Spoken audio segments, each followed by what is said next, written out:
अब कोरोना के टीकों की कमी बताकर बेवजह केंद्रीय स्वास्थ्य मंत्रालय को कटघरे में खड़ा करने की कोशिश की जा रही है।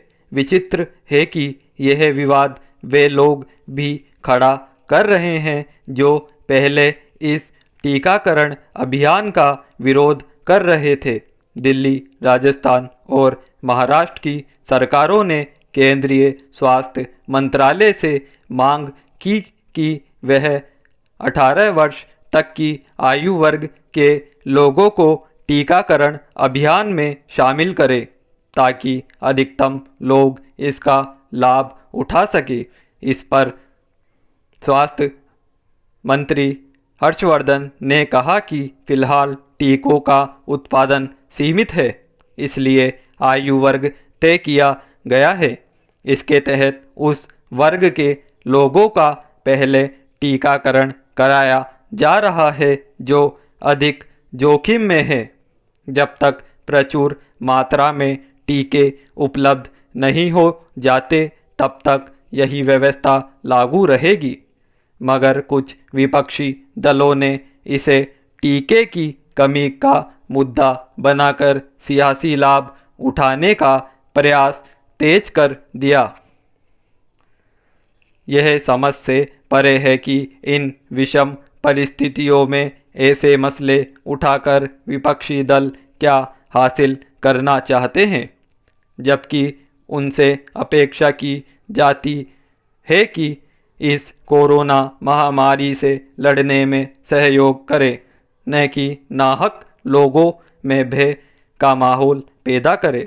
जब टीकाकरण अभियान शुरू किया गया था तो इसमें स्वास्थ्य विभाग के सामने कई चुनौतियां थी, मसलन सभी स्वास्थ्य केंद्रों पर टीका उपलब्ध कराना और सभी जरूरतमंद लोगों को इस अभियान में शामिल करना।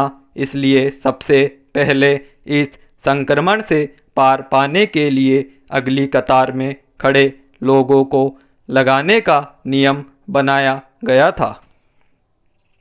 मगर कुछ लोगों ने अफवाह फैलानी शुरू कर दी कि चूंकि अभी इन टीकों का अंतिम परीक्षण नहीं हुआ है, इसलिए इनके खतरों को लेकर पूरी तरह आश्वस्त नहीं हुआ जा सकता।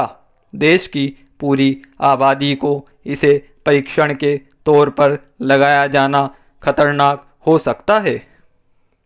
इसका नतीजा यह हुआ कि जिन स्वास्थ्य कर्मियों और अन्य अगली कतार में खड़े महकमों के लोगों ने इसकी पहली खुराक लेने के लिए पंजीकरण कराया था, उनमें से भी बहुतों ने अपने कदम पीछे खींच लिए।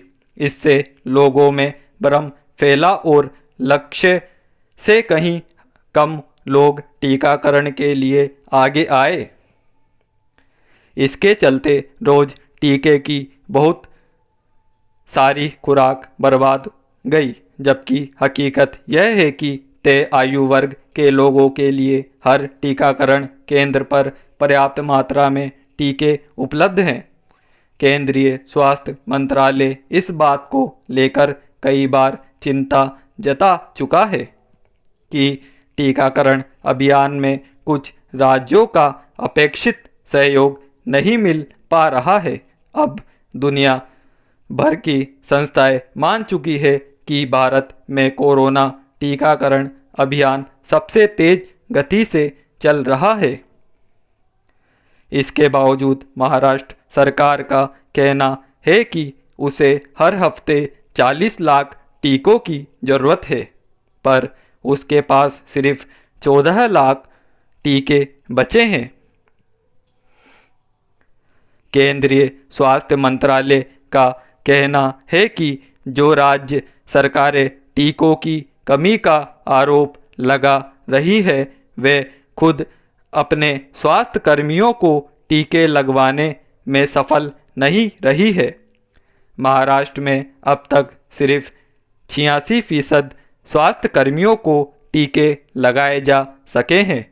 इसी तरह दिल्ली में 72 और पंजाब में 64 फीसद स्वास्थ्य कर्मियों को ने टीका लगवाया है, यानी लक्षित वर्गों को ही जब इस अभियान का लाभ नहीं पहुंचाया जा सका है और इसके चलते काफ़ी दवा बर्बाद हुई है, तो फिर 18 साल तक के लोगों के लिए टीके की मांग करना सियासी हथकंडा ही कहा जा सकता है।